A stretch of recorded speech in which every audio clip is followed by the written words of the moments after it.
শিক্ষার্থীবৃন্দ, তোমাদেরকে diploma bullet চ্যানেলে স্বাগত। তো আজকে আমরা দেখব যে পদার্থবিজ্ঞানের যে ভেক্টর অধ্যায়টি, তো সেই অধ্যায়ের যে দ্বিতীয় পর্ব অর্থাৎ ডট গুণন এবং ক্রস গুণন কি, অর্থাৎ একটি ভেক্টরের মধ্যে যে ভেক্টরের ডট গুণন এবং ভেক্টরের যে ক্রস গুণন, তো সেই বিষয়গুলো সম্পর্কে আমরা আজকে বিস্তারিতভাবে আলোচনা করব। তো আমরা প্রথমে কিন্তু ডট গুণন সম্পর্কে জানব। তো দেখি আমরা ডট গুণন কি। তাহলে দেখো, ভেক্টরের ডট গুণন হচ্ছে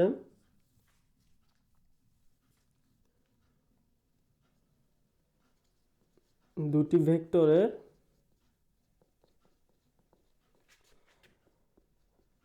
গুণফল। দুটি ভেক্টরের গুণফল যদি কি আসে, একটি স্কেলার হয়। একটি কি হয়? স্কেলার হয়, তবে তাকে কি বলে? তবে তাকে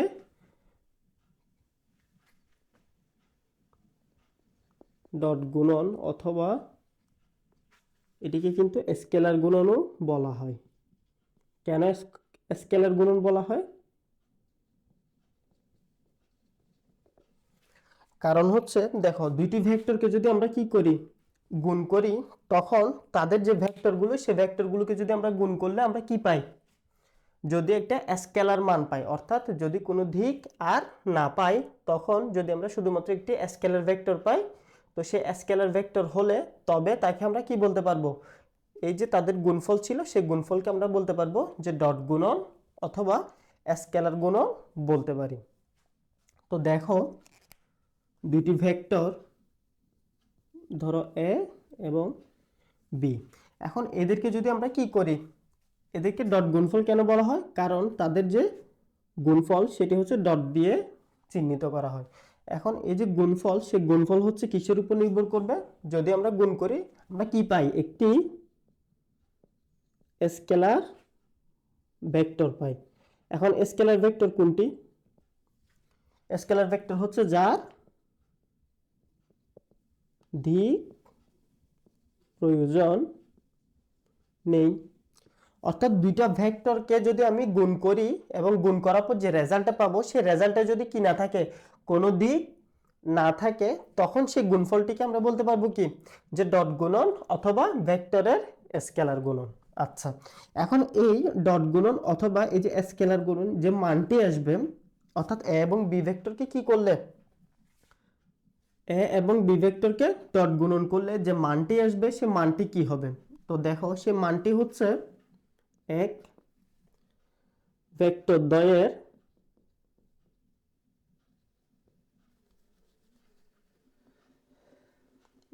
দ্বয়ের মানের গুণফল, এবং এবং দুই হচ্ছে কোসাইনের গুণফল। তাহলে কোসাইন বলতে কি? কোসাইন, অথবা এটিকে তোমরা কি নামে চিনো? কস নামে চিনো। এটি কিন্তু মূলত কি, মূল যে নামটি ল্যাটিন ভাষায়, তো সেটি হচ্ছে যে কোসাইন। এত এর কোসাইনের কি গুণফলের সমান। অর্থাৎ দুইটি ভেক্টরকে যদি আমরা কি করি, স্কেলার গুণন অথবা ডট গুণন করি, তখন তাদের যে মানটা পাবো, সেটা অবশ্যই পাবো কি, স্কেলার। এবং সে মানগুলো কিভাবে বের করব? সে মানগুলো বের করব এই দুইটি শর্ত দিয়ে। শর্ত কি? ভেক্টর দ্বয়ের যে মানগুলো থাকবে, অর্থাৎ এ ভেক্টর এবং বি ভেক্টর যে মানগুলো আসবে, তো সে মান মনে করলাম আমরা কি, এ এবং বি। তো তোমরা ইতিমধ্যে জানো যে ভেক্টরের মান এবং ভেক্টরের দিক কি, সম্পূর্ণ ভিন্ন বিষয়। এই ভেক্টর দ্বয়ের মধ্যে মানও রয়েছে, দিকও রয়েছে, কিন্তু এগুলো হচ্ছে শুধুমাত্র ভেক্টরদের কি, মান। এগুলো হচ্ছে শুধুমাত্র ভেক্টরের কি, মান। তাহলে প্রথমে আমাদেরকে বলেছে এই যে ডট গুণফল, সে ডট গুণফল হবে কি, সমান কি হবে, একটি স্কেলার হবে, যা আসবে তা একটি অবশ্যই কি হবে, স্কেলার হবে। তো স্কেলার কিভাবে হবে সেটি আমি তোমাদেরকে দেখিয়ে দিব। তো ভেক্টর দ্বয়ের মানের গুণফল, তাহলে এদের মান যদি আমরা মনে করি কি এ এবং বি, যদি এদের কি মনে করি, শুধুমাত্র মান মনে করি, তাহলে এই মানের গুণফল এবং আচ্ছা এখানে হচ্ছে মধ্যবর্তী কোণ হবে, তাদের কি মধ্যবর্তী কোণের কোসাইনের গুণফলের সমান। তাহলে এবং কি হবে, মধ্যবর্তী কোণ। তো দেখো এটি হচ্ছে একটি যদি এ ভেক্টর হয় এবং এটি যদি একটি কি হয়, বি ভেক্টর হয়, তাদের যে মধ্যবর্তী কোণ, সেই মধ্যবর্তী কোণকে আমি মনে করলাম কি আলফা, অথবা কি মনে করলাম টিটা। তো যা ইচ্ছা তাই কিন্তু তোমরা মনে করে নিতে পারো। তো সেক্ষেত্রে আমরা মনে করছি এটি হচ্ছে কি আলফা।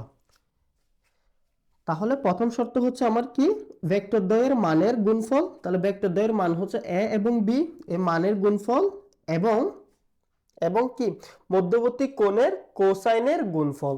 তাহলে মধ্যবর্তী কোণ আমি মনে করছি কি আলফা, তাহলে এই আলফা এর কোসাইন কি হবে, আলফা এর কোসাইন হবে কস আলফা। দেখো এটি হচ্ছে দ্বিতীয়টি, এটি হচ্ছে প্রথমটি, এই যে 1 এই যে 2। তাহলে 1 হচ্ছে কি ভেক্টর দ্বয়ের মানের গুণফল, এবং দ্বিতীয়ত হচ্ছে কি যে মধ্যবর্তী কোণ থাকবে ভেক্টর দ্বয়ের মধ্যে, সে মধ্যবর্তী যে কোণ সেটিকে মনে করেছি আলফা, সেই কোণের কোসাইনের গুণফলের কি সমানুপাতিক। অর্থাৎ আমার যে এ ডট বি আসবে, সে এ ডট বি ভেক্টরগুলো কি হবে, এ বি কস আলফা। এখন আমি তোমাদেরকে বলেছিলাম যে দুইটি ভেক্টরের গুণফল যদি কি হয়, একটি স্কেলার হয়, তখন সেটি অবশ্যই কি হবে, ডট গুণন অথবা স্কেলার গুণন হবে। আচ্ছা এখন দেখো এই যে মানটি আমরা পেলাম, এ ডট ভি এর যে মানটি আমরা পেলাম, তো সে মানের মধ্যে কি কোনো দিক রয়েছে কিনা।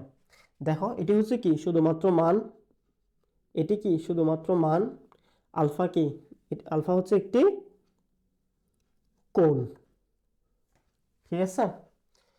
তো সেক্ষেত্রে আমরা বলতে পারি কি এ ডট বি এর যে মানগুলো এসেছে সেখানে কোনো কি নেই, নির্দিষ্ট কোনো দিকের কোনো কি নেই, দিক নেই। এখন যেহেতু কোনো দিক নেই তাহলে এটা অবশ্যই কি একটি স্কেলার, এটি অবশ্যই কি হবে, একটি স্কেলার হবে। তো আশা করি তোমরা বুঝতে পেরেছো। এটি হচ্ছে মূলত আমাদের কি, যে দুইটা ভেক্টর গুণফল যদি একটি কি হয় স্কেলার হয়, তখন আমরা তাদেরকে কি বলতে পারি, সেই গুণফলটিকে আমরা ডট গুণন বলতে পারি। তো ডট গুণন কেন, মধ্যবর্তী যে ডট দিয়ে গুণফলটি বোঝানো হয়, সেই জন্যই হচ্ছে নামকরণ কি ডট গুণফল। আচ্ছা এগুলো তোমরা ভিডিওকে পজ করে কিন্তু লিখে নিতে পারো। এক্ষেত্রে অন্য একটি বিষয় কিন্তু বোঝার রয়েছে। দেখো আমাদের কিন্তু প্রায় সময় ভেক্টর অধ্যায় থেকে প্রশ্ন আসে যে অভিক্ষেপ, অভিক্ষেপ অথবা লম্ব অভিক্ষেপ, অভিক্ষেপ অথবা কি লম্ব অভিক্ষেপ। তো এই বিষয়টি হচ্ছে সম্পর্কিত যে ডট গুণনের সাথে। এখন এই যে এটি একটি ভেক্টর ধরলাম, এটি আরেকটি ভেক্টর, অথবা এই যে এটি আরেকটি ভেক্টর। এখন এই যে দুইটি ভেক্টর, এটি হচ্ছে এ ভেক্টর, এটি হচ্ছে কি বি ভেক্টর। এখন লক্ষ্য করো তোমরা এই যে এ ভেক্টর এবং বি ভেক্টর, তাহলে এ এবং বি ভেক্টর যে ডট গুণফল সেটি কি হবে, সেটি হবে যে a vector dot b vector, তাহলে ডট গুণফল কি হবে, তাদের যে মান অর্থাৎ এ এবং বি এগুলো হচ্ছে মান, এবং তাদের যে মধ্যবর্তী কোণ সেটিকে আমি মনে করছি কি আলফা। তাহলে সেই আলফার অর্থাৎ মধ্যবর্তী কোণের কোসাইনের গুণফলের সমানুপাতিক হবে, অর্থাৎ তাদের যে মান সেটা হবে এটি। এখন আমাকে বলেছে যে লম্ব অভিক্ষেপ বের করতে। তো আমরা সহজেই কিন্তু মনে রাখবো লম্ব অভিক্ষেপ মানে কি, লম্ব অভিক্ষেপ অথবা অভিক্ষেপ এটি কি, এটি হচ্ছে ছায়া, এটি হচ্ছে কি ছায়া। তোমরা সহজেই কিন্তু মনে রাখবে কি লম্ব অভিক্ষেপ হচ্ছে কি অথবা অভিক্ষেপ হচ্ছে কি ছায়া। ছায়া বলতে কি, এখানে যদি একটি বট গাছ থাকে, এই বট গাছের যে ছায়াগুলো সেগুলো কিন্তু এই রাস্তার উপর কি পড়বে। তো যতটুকু পড়েছে অর্থাৎ এই অংশ পর্যন্ত কি ছায়া পড়েছে। এখন এই অংশটাই হচ্ছে মূলত কি তার ছায়া পড়েছে, তাই এটি হচ্ছে এই যে এই বট গাছ, সে বট গাছের কি অভিক্ষেপ। অর্থাৎ এখান থেকে এই যে দূরত্ব, সেই দূরত্বটাই হচ্ছে মূলত তার কি বট গাছের অভিক্ষেপ। আবার এটি যদি একটি কি হয় বাঁশ গাছ হয়, তাহলে এই কুটির জন্য যে ছায়াটি আসবে, অর্থাৎ ছায়াটা মনে করো ভূমিতে কতটুকু পর্যন্ত, এই যে এতটুকু পর্যন্ত ছায়াটা, এতটুকু পর্যন্ত ছায়া। এখন এই ছায়াটা ভূমিতে মাপলে যতটুকু হবে সেটি হচ্ছে তার কি অভিক্ষেপ। তাহলে আমরা অভিক্ষেপ বলতে কি বুঝবো, ছায়া। এখন ভেক্টরের ক্ষেত্রে সে অভিক্ষেপটি কিভাবে হবে, ভেক্টরের ক্ষেত্রে অভিক্ষেপটি হবে, দেখো তাহলে এটি হচ্ছে এ, এটি হচ্ছে বি। অর্থাৎ বি এর যতটুকু ছায়া এই যে এ এর মধ্যে কি করবে অবস্থান করবে, তাই হচ্ছে আমার কি এ এর উপর বি এর কি লম্ব অভিক্ষেপ অথবা অভিক্ষেপ। দেখো এ ভেক্টরের উপর কার অভিক্ষেপ, বি ভেক্টরের অভিক্ষেপ। আচ্ছা, এখন এ ভেক্টরের উপর বি ভেক্টরের অভিক্ষেপ, তাহলে বি ভেক্টরের অভিক্ষেপ বলতে কি বি ভেক্টরের ছায়া যতটুকু ততটুকু, বি ভেক্টরের কি ছায়া যতটুকুই ততটুকু পর্যন্ত আমরা পরিমাপ করব।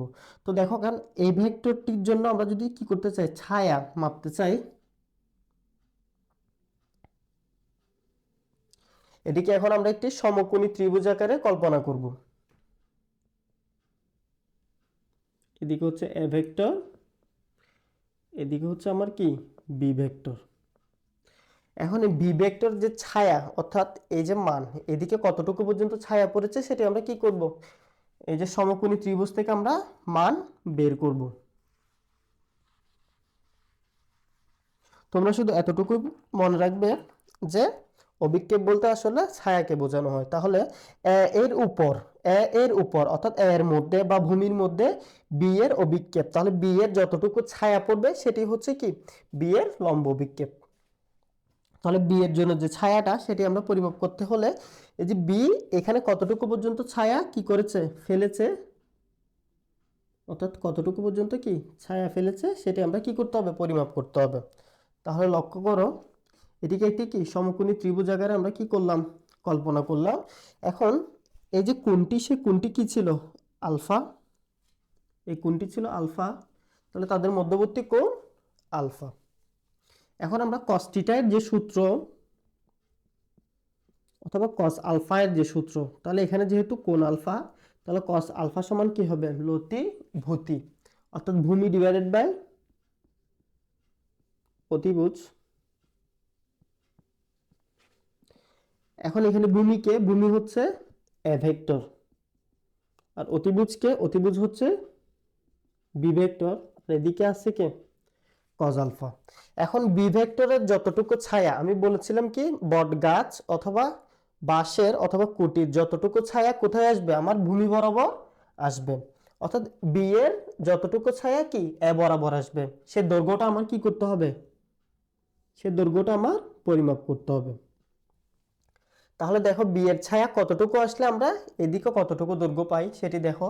তো সেই দৈর্ঘ্যটিকে আমরা মনে করছি কি এ ভেক্টর, অর্থাৎ বি এর ছায়া পড়লে এ ভেক্টরের উপর কি পড়বে ছায়াটি পড়বে, তাহলে এ ভেক্টরের যতটুকু মান সেটি নির্ণয় করলে আমরা কি পেয়ে যাব এর উপর বি এর কি লম্ব বিক্ষেপ। তাহলে এখন দেখো কৌণিক গুণফল করো, এ ভেক্টর ইকুয়াল কি হবে বি কস আলফা, ঠিক আছে। অথবা এখান থেকেও কিন্তু কি করা যায় বের করা যায় যে দেখো এটি হচ্ছে a of b cos alpha অথবা b of a cos alpha. তো এই যে বি কস আলফা, সে বি কস আলফা হবে কি, সে যে বি কস আলফা হবে, সে বি কস আলফা হবে আমার এ এর উপর কি বি এ বি ভেক্টরের যে অভিক্ষেপ সেটি, আর এটিকে যদি আমরা কি করি সাইনের সূত্র দিয়ে করি, তখন সেক্ষেত্রে দেখো b of a cos alpha, অর্থাৎ আমাদের যে মেইন সূত্রটি ছিল a dot b equal a b cos alpha, তো সেই এ বি কস আলফা থেকে যদি আমরা কি এ ইকুয়াল যদি কি করি বি কস আলফা নিই, এবং বি ইকুয়াল যদি আমরা কি করতে পারি এ কস আলফা বের করতে পারি, তখন এই যে এ কস আলফা, সে এ কস আলফার যে মানটি, সেই মানটি হচ্ছে মূলত কি বি এর উপর এ লম্ব বিক্ষেপ, এবং বি কস আলফা হচ্ছে এই যে এ ভেক্টরের উপর বি এর যে ছায়া, সেটি হচ্ছে কি বি কস আলফা। আবার এই যে বি ভেক্টরের উপর এর যে ছায়া, অর্থাৎ এর যতটুকু ছায়া সেটি হচ্ছে কি এ কস আলফা, অর্থাৎ যার ছায়া পড়বে তার মান এবং তার সাথে কি কস আলফা গুণ হবে। এতে সহজে কিন্তু মনে রাখা যায়।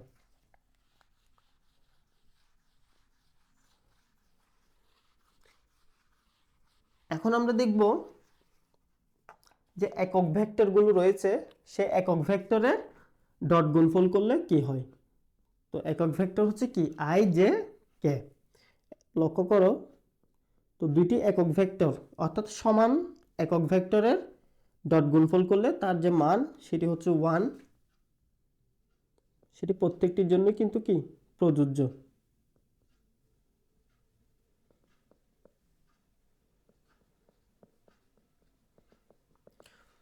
অর্থাৎ যে একক ভেক্টরগুলো রয়েছে, সেই একক ভেক্টরের যে মান, তারা যদি নিজেদের মধ্যে কি করে ডট গুণফল করে, তখন যে মানটা আসবে সেটি অবশ্যই কি হবে 1 হবে। যে একক ভেক্টরগুলো রয়েছে তারা যদি নিজেদের মধ্যে কি করে ডট গুণফল করে, তাদের যে মানটি আসবে সেটি অবশ্যই কি হবে 1 হবে। এটি একটি সূত্র, তো সেই সূত্রের জন্য কিন্তু প্রয়োজন হয় আই ডট আই ইকুয়াল হচ্ছে কি, অর্থাৎ আই ভেক্টরের সাথে ডট গুণফল করলে 1, জে ভেক্টরের সাথে ডট গুণফল করলে 1, কে ভেক্টরের সাথে ডট গুণফল করলে 1। কিন্তু যদি বিপরীত ভেক্টরের সাথে, অর্থাৎ অন্য আরেকটি ভেক্টরের সাথে যদি কি করে, অর্থাৎ আই ডট জে এক্ষেত্রে 0, কে ডট জে এক্ষেত্রে 0, অথবা কে ডট আই, এটিও কি হবে 0 হবে। অর্থাৎ ভিন্ন কোনো একক ভেক্টরের যে ডট গুণফল, সে ডট গুণফল হবে কি 0, আর সমান একক ভেক্টরের যে ডট গুণফল সেটি হবে অবশ্যই কি 1। তো এভাবে তোমরা কিন্তু কি করতে পারো, এটি মনে রাখতে পারো যে একক ভেক্টর সমান হলে ডট গুণফল 1, একক ভেক্টর ভিন্ন হলে ডট গুণফল 0। তো ডট গুণফল জনিত যা যা প্রয়োজন ছিল, তো এগুলোই। এখান থেকে সবচেয়ে ইম্পর্টেন্ট হচ্ছে যে অভিক্ষেপগুলো দিয়ে কিন্তু ম্যাথ আসে। তো সে ম্যাথ কি বলবো আমরা, যে এ এর উপর বি এর যে লম্ব অভিক্ষেপ সেটি হবে কি যার অভিক্ষেপ তার সাথে কি কজ আলফা গুণ। আমি আবারও বলছি, যার অভিক্ষেপ অর্থাৎ বি এর ছায়া, অভিক্ষেপ মানে কি ছায়া, তাহলে বি এর ছায়া, এখন বি এর ছায়া কিভাবে বের করব, বি এর সাথে কজ আলফা গুণ করে দিব, সহজ টেকনিক। আবার এ এর কি বলছে, এ এর লম্ব বিক্ষেপ বের করো, অর্থাৎ প্রশ্ন যদি থাকে এ এর লম্ব বিক্ষেপ বের করো, তাহলে এ এর লম্ব বিক্ষেপ কল্পনা না করে আমরা কি ভাববো, ছায়া ভাববো। তাহলে এ এর ছায়ার জন্য কি হবে, এ বসবে, কজ আলফা বসবে। এই মানগুলো তোমরা বের করলে এটি হচ্ছে আমার কি, যে এটি হচ্ছে এ এর লম্ব বিক্ষেপ, এটি হচ্ছে বি এর লম্ব বিক্ষেপ। আচ্ছা, এখন আমরা দেখব দুইটা ভেক্টরের ক্রস গুণফল কিভাবে করতে হয়। তো দেখো, ক্রস গুণফল হচ্ছে ক্রস গুণন, তো দুইটা ভেক্টরের ক্রস গুণন হচ্ছে ভেক্টর দ্বয়ের মান এবং তাদের মধ্যবর্তী কোণের সাইন এর গুণফলের সমান। অর্থাৎ দুইটা ভেক্টরকে যদি আমরা কি করি, ক্রস গুণফল করি, ধরে নিলাম এ একটা ভেক্টর, বি আরেকটা ভেক্টর, তাদের মধ্যে যদি কি করি, ক্রস গুণফল করি। এই যে এখানে গুণফল কিন্তু ক্রস চিহ্ন দিয়ে বোঝানো হয়, তাই এটিকে নামকরণ করা হয় কি, ক্রস গুণফল। এটির অপর নাম হচ্ছে কি, ভেক্টর গুণফল। এটির অপর নাম কি, ভেক্টর গুণন অথবা ক্রস গুণন। আর ডট গুণফলের অপর নাম কি ছিল, স্কেলার গুণন। তো দেখো ক্রস গুণফলের মান, সে মানটা আমরা কিভাবে বের করব, ভেক্টর দ্বয়ের মান। তাহলে আমার এখন কি প্রয়োজন, শুধুমাত্র এই যে দুইটি ভেক্টর তাদের মান প্রয়োজন। তো আমরা ধরে নিলাম এ ভেক্টরের মান হচ্ছে কত, এ, বি ভেক্টরের মান হচ্ছে বি, আপাততভাবে আমরা ধরে নিলাম। এখন সে মানদ্বয়ের কি বলছে, গুণফল। তাহলে মানদ্বয়ের গুণফল হচ্ছে কি, এবি, এবং কাদের গুণফল, এবং হচ্ছে মধ্যবর্তী কোণ। তাহলে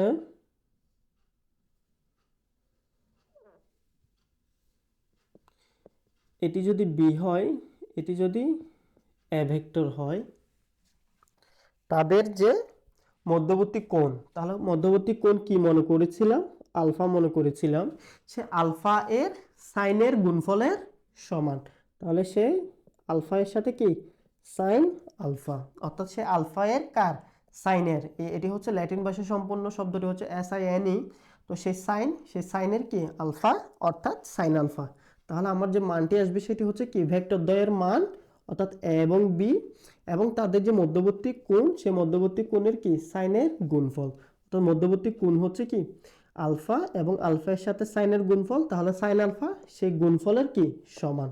অর্থাৎ আমরা সবগুলোকে গুণ করলে কি পাবো, এ ক্রস বি, অর্থাৎ দুইটি ভেক্টরকে ক্রস গুণফল করলে যে মানটি আসবে সেটি হচ্ছে আমার কি, এটি। আচ্ছা, এখন আমরা যেহেতু এটি একটি ভেক্টর গুণন, তাহলে তাদের যে মান আসবে সেটি তো অবশ্যই একটি কি থাকতে হবে, দিক থাকতে হবে। কারণ আমরা জানি ভেক্টরের মধ্যে কি রয়েছে, মান এবং দিক উভয় রয়েছে। এখন মান তো পেলাম, এই যে এ ভেক্টরের একটি মান রয়েছে, বি ভেক্টরের একটি কি মান রয়েছে, আবার সাইন আলফা এর জন্য আমরা একটি মান পাবো, কিন্তু দিক, এটি যেহেতু ভেক্টর গুণন, ভেক্টর গুণনের মধ্যে অবশ্যই একটি কি লাগবে, দিক লাগবে, এবং সেই দিকটি হচ্ছে ইটা। ইটা একটি একক ভেক্টর। এই একক ভেক্টর দ্বারা কি বোঝানো হয়,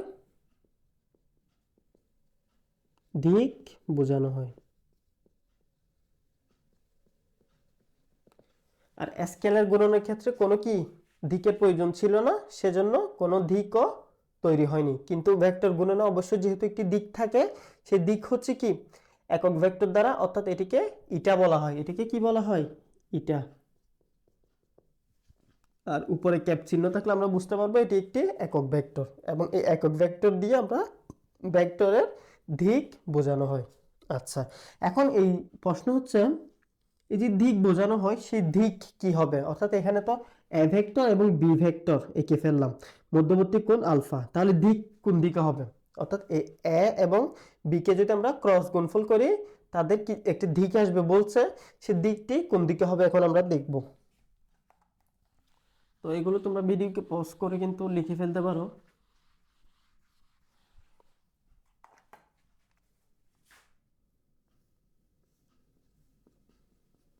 এ vector, b vector, a vector, b vector. আচ্ছা, লক্ষ্য করো,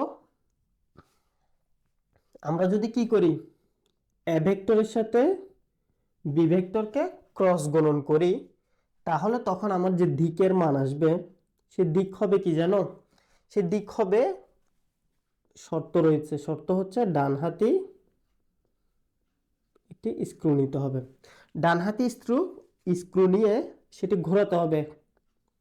কোন দিক থেকে ঘোরাতে হবে, প্রথম ভেক্টর থেকে দ্বিতীয় ভেক্টরের দিকে, অর্থাৎ প্রথম ভেক্টর থেকে কি দ্বিতীয় ভেক্টরের দিকে ঘোরাতে হবে। ঘোরাতে হবে। এবং ঘোরালে যে দিকটা আমরা পাবো সেই দিকটাই হচ্ছে কি এ ক্রস বি এর যে দিক হবে সেটি। তো এখন দেখো প্রথমে আমরা একটি ডান হাতে কি নিব, ডানহাতি স্ক্রু। তাহলে দেখো এই যে এটিকে, এই মার্কারটিকে আমরা কি মনে করছি, একটি স্ক্রু কল্পনা করছি। এখন দ্বিতীয়ত হচ্ছে প্রথম ভেক্টর থেকে, তাহলে এখানে প্রথম ভেক্টরকে এ ক্রস বি, তাহলে এ ক্রস বি এর প্রথম ভেক্টর হচ্ছে এ ভেক্টর। তাহলে এখন আমরা যাব কার কাছে, এই যে এ ভেক্টরের কাছে। এখন আমরা গেলাম কার কাছে, এ ভেক্টরের কাছে। এই ধরলাম এটি এ ভেক্টর, এ ভেক্টরের কাছে গেলাম। এখন প্রথম ভেক্টর থেকে অর্থাৎ এ ভেক্টর থেকে দ্বিতীয় ভেক্টরের দিকে কি করব, স্ক্রুটি ডান হাত দিয়ে ঘোরাবো। তাহলে এই যে এ ভেক্টর থেকে বি ভেক্টরের দিকে যদি আমরা কি করি, স্ক্রুটির ডান হাত দিয়ে কি করি, এই যে ঘোরাই, তাহলে আমার কি আসবে, ঘূর্ণন কোন দিকে হচ্ছে, দেখো ঘূর্ণন কোন দিকে হচ্ছে, এই যে এই পাশে আমার একটি কি হচ্ছে, ঘূর্ণন হচ্ছে, এটা হচ্ছে আলফা। তাহলে আমার ঘূর্ণন কোন দিক বরাবর, এই দিক বরাবর। তাহলে এদিক বরাবর যদি ঘূর্ণন হয় তখন আমরা কি এটিকে বলতে পারি একটি কি ইটা অথবা একক ভেক্টর।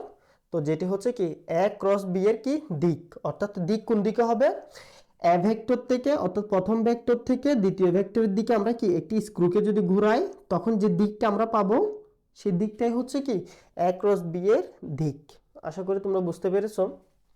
এখন আমরা দেখো বি ভেক্টরের সাথে এ ভেক্টর কি করব, ক্রস গুণফল করব। তো বি ভেক্টরের সাথে যদি এ ভেক্টর ক্রস গুণফল করি তখন যে দিকটা আসবে লক্ষ্য করো, তাহলে আমরা আগে কার কাছে যাব, বি ভেক্টরের কাছে যাব। তাহলে দেখো বি ভেক্টরের কাছে গেলাম, বি ভেক্টরের কাছে গিয়ে কি করব, এটি ডান হাত, তাহলে ডান হাতে স্ক্রু ধরেছি। এখন কার দিকে যাব, স্ক্রুটি কোন দিকে ঘোরাবো, বি ভেক্টর থেকে এ ভেক্টরের দিকে ঘোরাতে হবে। তাহলে দেখো এই যে বি ভেক্টর এবং আমরা ঘোরাচ্ছি কোন দিকে, এই যে এ ভেক্টরের দিকে ঘোরাচ্ছি, অর্থাৎ এই যে ঘোরাচ্ছি। তাহলে ঘোরালে কোন দিক বরাবর ঘুরছে, এটি এই বরাবর ঘুরছে, অর্থাৎ স্ক্রুটি। তাহলে স্ক্রুটি কোন দিক বরাবর ঘুরছে, এই দিক বরাবর ঘুরছে। অর্থাৎ বি থেকে এর দিকে যদি আমরা কি করি, ঘোরাই, তখন যে দিকটি পাবো সেটি হচ্ছে কোন দিক বরাবর, এই যে এই দিক বরাবর। অর্থাৎ বি থেকে যদি কি করি, স্ক্রুটিকে ঘোরাই, তাহলে কোন দিক বরাবর আসছে, এই যে নিচের দিক বরাবর। তাহলে যে নিচের দিক বরাবর এটি কি যে দিক পাবো সেটাই হচ্ছে আমার কি ইটা। অর্থাৎ বি ক্রস যে এ ভেক্টর সেটির যে মান সেটি হচ্ছে এবি, এবং এবি সাইন আলফা হবে, আর যে দিকটি হবে সেটি হচ্ছে কি ইটাটি হবে নিচের দিকে। তো আশা করি তোমরা ভেক্টরের যে দিক কিন্তু কি হয়, পরিবর্তন হয়। অর্থাৎ এ ক্রস বি এবং বি ক্রস এ কিন্তু কি নয়, একই কথা নয়। এক্ষেত্রে মান একই হলেও কিন্তু তাদের দিক কি হয়ে যাবে, পরিবর্তন হয়ে যাবে। তো সেই বিষয়টি এখানে আমি তোমাদেরকে দেখানোর চেষ্টা করেছি। আর দেখো ভেক্টর দ্বয়ের ক্ষেত্রেও কিন্তু এই যে একক ভেক্টরের মধ্যে সম্পর্ক রয়েছে, সেই সম্পর্কগুলো হচ্ছে I cross I, J cross J, K cross কে, এদের সকলের মান আসবে কি 0। অর্থাৎ ভেক্টর দ্বয়ে নিজেদের মধ্যে কি একক ভেক্টর দ্বয়ে নিজেদের মধ্যে যে গুণফল ক্রস গুণফল, সেই ক্রস গুণফল করলে তার মান অবশ্যই কি আসবে, 0 আসবে। এটি 1 নং সূত্র। এবং 2 নং হচ্ছে আই কে যদি আমরা জে দ্বারা কি করি, আই ভেক্টরকে জে ভেক্টর দ্বারা গুণফল করলে তাহলে তখন আমাদের কল্পনা করতে হবে একটি আয়ত একক ভেক্টর। সে আয়ত একক ভেক্টর কল্পনা করতে হবে। অর্থাৎ আই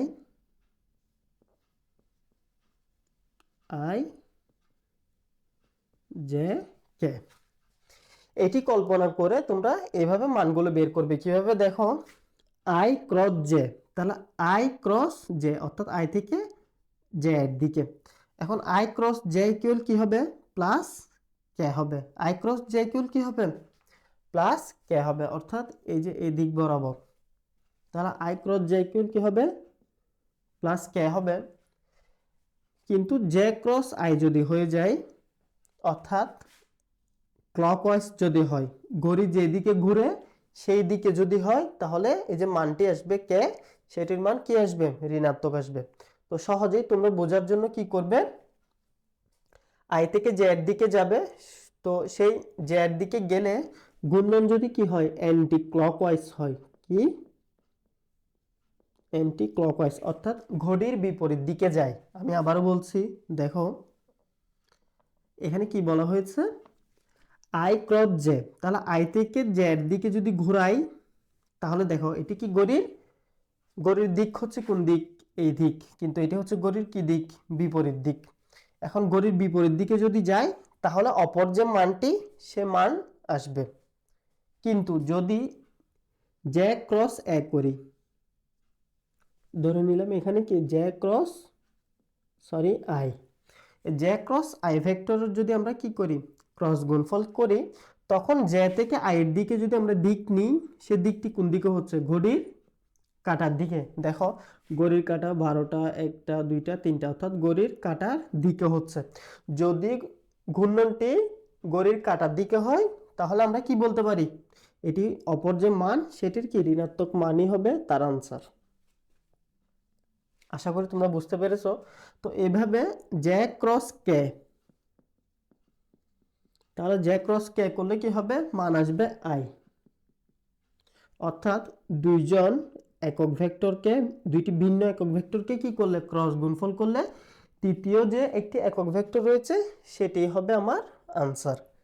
তবে এখানে দিকের ক্ষেত্রে কি হবে, প্লাস মাইনাস হবে। কেন, যদি অ্যান্টি ক্লকওয়াইজ ঘড়ির কাঁটার বিপরীত দিকে হয় তাহলে এটি হবে প্লাস, আর ঘড়ির কাঁটার দিকে হয়ে গেলে তখন এটি হয়ে যাবে কি মাইনাস।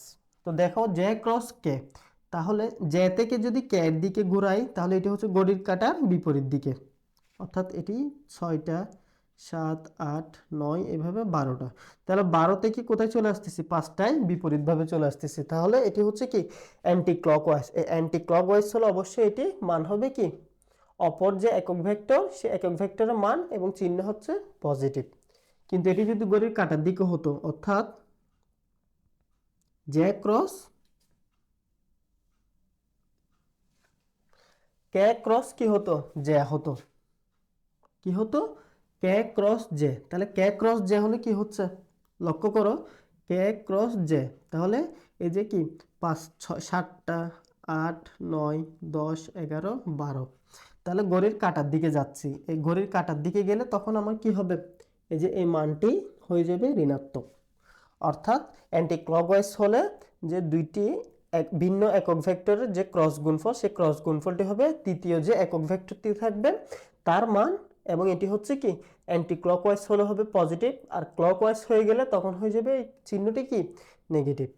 তো আশা করি তোমরা বুঝতে পেরেছো। এই পর্বে আমি ডট গুণফল এবং ক্রস গুণফলের যা কিছু প্রয়োজন ছিল তো সব কিছু কিন্তু তোমাদেরকে দেখিয়েছি, এবং যে সূত্রটি ছিল অর্থাৎ ইটা এ বি সাইন আলফা, তো সেই সূত্রটিও কিন্তু তোমাদেরকে দেখিয়েছি। তো তোমাদের যদি কোনো একটি অংশের মধ্যে কিন্তু প্রশ্ন থাকে সেক্ষেত্রে আমাদের ফেসবুক গ্রুপের মধ্যে তোমরা কমেন্ট করবা, আমরা সময় অনুযায়ী তোমাদেরকে তোমাদের উত্তর জানিয়ে দিব ইনশাআল্লাহ। তো আজ এ পর্যন্তই, খোদা হাফেজ, আসসালামু আলাইকুম।